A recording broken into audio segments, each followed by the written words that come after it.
আজকের এপিসোডে আমরা কথা বলব মাদ্রাসা এসএলএসটির ব্যাপারে।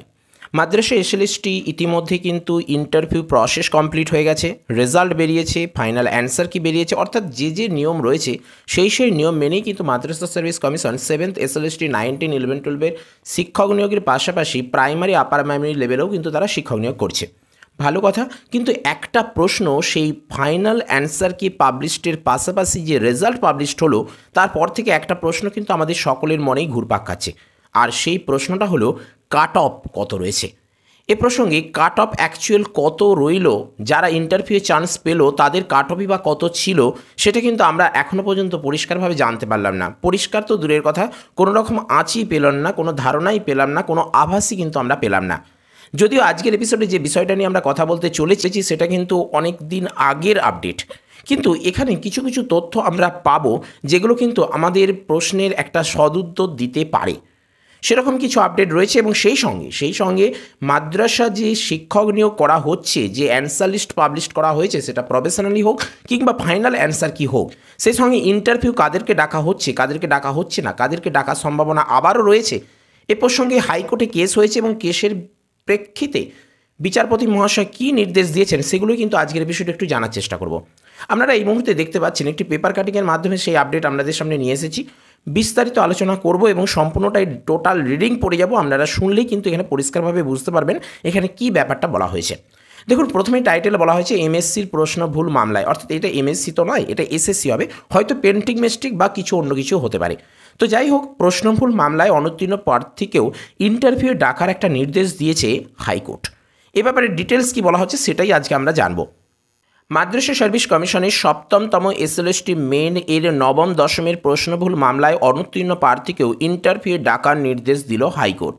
তাহলে বিষয়টা বুঝতে পারছেন, যারা কেস করেছিলেন তাদের মধ্যে কেউ যদি জয়ী হয়ে থাকেন বা সেই কেসের প্রেক্ষিতে কিন্তু আবারও ইন্টারভিউ ডাকার নির্দেশ দিয়েছে। কেননা আমরা সকলেই জানি 15ই জানুয়ারি ইতিমধ্যে, অর্থাৎ গতকাল ইতিমধ্যে কিন্তু ইন্টারভিউ প্রসেস কমপ্লিট হয়ে গেছে, কিন্তু তারপরেও দেখুন এরকম একটা নির্দেশ আসে। যদিও এটা কিন্তু আজকের আপডেট নয়, কয়েকদিন আগের বিষয়টা লক্ষ্য করুন। প্রশ্ন ভুল আপার প্রাইমারি নম্বর দিতে বাধ্য হয় মাদ্রাসা সার্ভিস কমিশন, অর্থাৎ আপার প্রাইমারির ক্ষেত্রে আমরা দেখেছি যে হিউজ সংখ্যক প্রশ্ন ভুল রয়েছে এবং যার কারণে কিন্তু প্রতিটা প্রশ্নের জন্য ক্যান্ডিডেটদেরকে নামা দিতে হয়েছে। এর ফলে কিন্তু প্রচুর ক্যান্ডিডেট কিন্তু পাশ করেছে। এবার 9ম 10মেও সেই প্রশ্ন ভুলের মাসুল দিতে হচ্ছে কমিশনকে।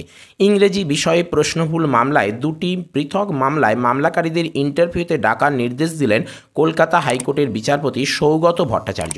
সোমবার কলকাতা হাইকোর্টের 18 নম্বর কোর্টে 23-24 সিরিয়ালে 2টি মামলা ছিল।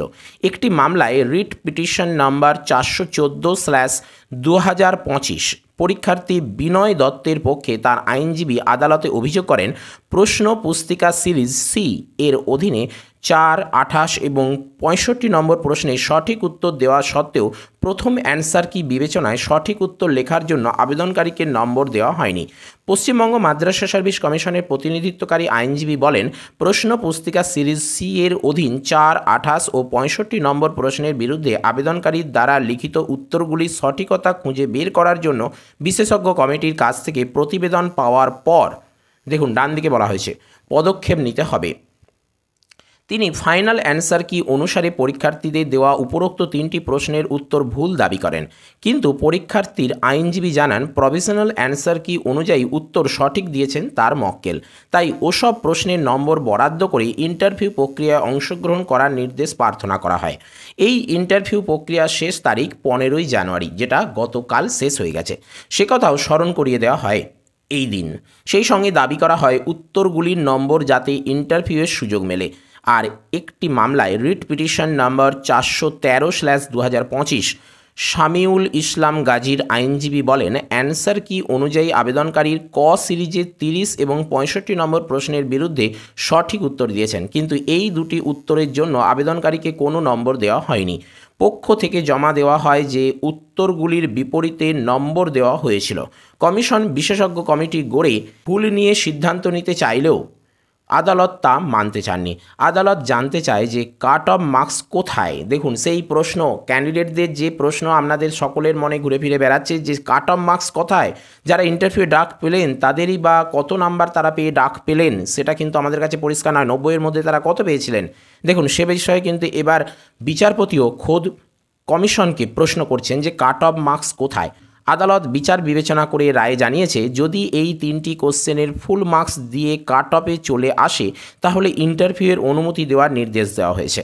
জানা গিয়েছে মাদ্রাসা সার্ভিস কমিশনের তরফে প্রকাশিত গেজেট অনুযায়ী ফাইনাল প্যানেল না বেরোনো পর্যন্ত কমিশন কাট অফ মার্কস প্রকাশ করবে না। এতক্ষণ তাহলে আপনারা উত্তরটা পেলেন। কি বলা হয়েছে আরেকবার বলছি, জানা গিয়েছে মাদ্রাসা সার্ভিস কমিশনের তরফে প্রকাশিত গেজেট অনুযায়ী, অর্থাৎ গেজেটেই কিন্তু বলা হয়েছিল নাকি এটা, যে ফাইনাল প্যানেল না বেরোনো পর্যন্ত কমিশন কাট অফ প্রকাশ করবে না। তাহলে আমরা পরিষ্কার বুঝতে পারছি যে ফাইনাল প্যানেল বা মেরিট লিস্ট প্রকাশিত হলে সেখানেই কিন্তু ক্যান্ডিডেটরা 90-এর মধ্যে কত পেয়েছে সেটাও যেমন দেখানো হবে, পাশাপাশি ইন্টারভিউ কত পেয়েছে বা কাট অফ টোটাল ফাইনাল কত আসছে সেটা কিন্তু সেখানে আমরা জানতে পারবো। এক্ষেত্রে এই দুই মামলাকারীর ইন্টারভিউ নেওয়া ছাড়া কার্যত আর কোনো উপায় থাকছে না কমিশনের হাতে। কেননা যেহেতু কাট অফ মার্কস তারা ফাইনাল মেরিটের পর জানাবে, তাহলে এই দুই ক্যান্ডিডেটদেরকে তো আর ফাইনাল মেরিটের পর আবার নতুন করে ইন্টারভিউ আনা সম্ভব নয়, কেননা তখন তো মানে ভ্যাকেন্সি পোস্ট অনুযায়ী ক্যান্ডিডেটদেরকে তো সাজিয়ে দেওয়া হচ্ছে। তাই সেক্ষেত্রে এই ফাইনাল মেরিট লিস্ট প্রকাশের আগেই কিন্তু ক্যান্ডিডেটদেরকে ইন্টারভিউ অংশগ্রহণ করাতে হবে। এখন তাদের কাট অফ কত থাকলো কত থাকলো না সেটা কমিশন জানে, সেটা তো প্রকাশ করছে না, সেটা কিন্তু তাদেরকে অবশ্যই নিজেদের দায়িত্বে করতে হবে। এক্ষেত্রে এই দুই মামলাকারীর ইন্টারভিউ নেওয়া ছাড়া কার্যত আর কোনো উপায় থাকছে না কমিশনের হাতে। দেখুন সেটাই কিন্তু বলা হয়েছে।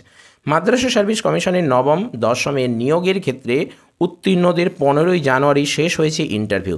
তার আগেই আদালতের নির্দেশে এই মামলাকারীদের ইন্টারভিউ নিতে হবে কমিশনকে। অন্যদিকে আদালতের তরফে কমিশনকে এক্সপার্ট কমিটি গঠন করে রিপোর্ট জমা দেওয়ারও নির্দেশ দেওয়া হয়েছে। পরীক্ষার্থী মামলাকারীদের আইনজীবী গোলাম মঈনুদ্দিন বলেন, সামগ্রিক প্রক্রিয়া বন্ধ হোক তা আমরা চাই না, মক্কেলরা সুবিচার পাক, এটাই আমাদের লক্ষ্য। তবে এদিন পরীক্ষার কাট অফ মার্কস নিয়ে প্রশ্ন তোলেন আইনজীবী গোলাম মঈনুদ্দিন। এই মামলার পরবর্তী শুনানি রয়েছে আগামী 12ই ফেব্রুয়ারি। তো বিষয়টা আমরা যেটা পরিষ্কার বুঝতে পারলাম যে এখানে নিয়োগ প্রক্রিয়া যেমন যে পদ্ধতিতে যে নিয়মে চলছে সেই নিয়মেই চলবে, কিন্তু কিছু কিছু ক্যান্ডিডেটদের বা কিছু কিছু প্রশ্নের ভুল রয়েছে, যেমন 4 নম্বর 28 নম্বর 65 নম্বর প্রশ্ন ভুল রয়েছে ইংরেজি প্রশ্নপত্রের, আবার কোথাও 30 নম্বর 67 নম্বর প্রশ্ন ভুল রয়েছে।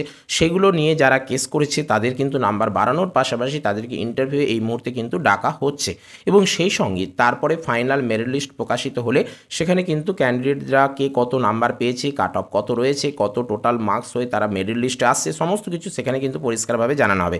তো এ থেকে আমরা পরিষ্কার যেটা বুঝতে পারছি যে ফাইনাল মেরিট লিস্ট প্রকাশিত হলে তবেই যদি কাট অফ মার্কস প্রকাশিত হয়, তাহলে নতুন করে আর কেস করার ব্যাপারটা বা সেই সময়ে কিন্তু নতুন করে কেস করতে গেলেও তার আগে কিন্তু কমিশন নিয়োগ করে দেবে। অর্থাৎ যদি রেজাল্ট পাবলিশের সাথে সাথেই সেই সময় কে কত নাম্বার পেয়েছে বা কাট অফের আসার পর তাদেরকে ইন্টারভিউ ডাকা হচ্ছে, এই সকল ব্যাপারগুলো যদি পরিষ্কারভাবে জানানো হতো তাহলে ক্যান্ডিডেটরা কেউ কেউ কিছু অভিযোগ করতে চাইলেও সেই সুযোগ পেতেন।